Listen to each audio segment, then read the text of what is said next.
Hi అండి. Welcome to our channel. అందరూ బాగున్నారా? ఇవాళ ఒక కొత్త వీడియోను మీకు పరిచయం చేస్తున్నాను. మీకు వీడియో నచ్చుతుందని అనుకుంటున్నాను. వీడియో నచ్చితే లైక్ చేయండి, షేర్ చేయండి. నా ఛానల్ని తప్పకుండా సబ్స్క్రైబ్ చేసుకోండి. చూస్తున్నారు కదండి, ఈ వీడియోలో పెద్దవాళ్ళందరూ కూడా ఎంతో సరదాగా కబడ్డీ ఆడుతున్నారు. ఇందులో చూస్తున్నారు కదా, వయస్సుతో సంబంధం లేదు, ఏ చీకు చింత లేదు, మీతో నాకేంటి అంటూ స్నేహితులందరూ కూడా ఇక్కడ కబడ్డీ ఆట ఆడటం జరుగుతుందండి. ఈ వీడియోను షేర్ చేస్తున్నందుకు నేనైతే చాలా అంటే చాలా హ్యాపీగా ఫీల్ అవుతున్నాను.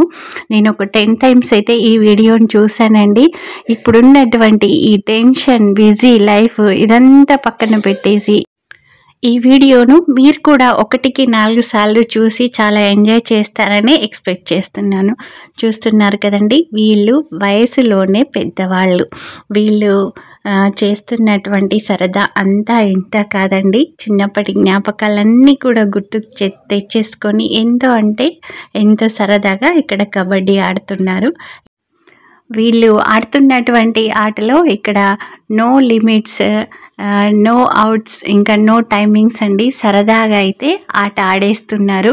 రియల్గా చెప్పాలంటే ఇప్పుడు ఉన్నటువంటి ఈ కాలానికి మనం తినే ఫుడ్కి ఒక 35 ఇయర్స్ క్రాస్ అవ్వగానే కాళ్ళ నొప్పులని, కింద కూర్చుంటే లేవలేకపోవటం, అసలు ఎన్ని మనకి ప్రాబ్లమ్స్ ఫేస్ చేస్తున్నాం కదా.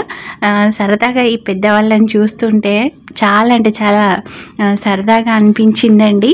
అసలు ఈ చూస్తున్నంతసేపు ఇంకా మొహంలో ఒక వెలిగిపోయినట్టుగా అనిపిస్తుంది. అంటే మనం ఈ ఏజ్కి వచ్చేసరికి ఇంత యాక్టివ్గా ఉంటామని డౌట్ అయితే ఖచ్చితంగా వచ్చేసిందండి. రియల్గా చెప్పాలంటే మన తాతల కాలం నాటి ఫుడ్ చాలా మంచిదండి. జొన్నలు, సజ్జలు అట్లాంటి ఫుడ్ తినేసి వాళ్ళు ఎంతో అంటే ఎంతో హెల్తీగా ఉన్నారు.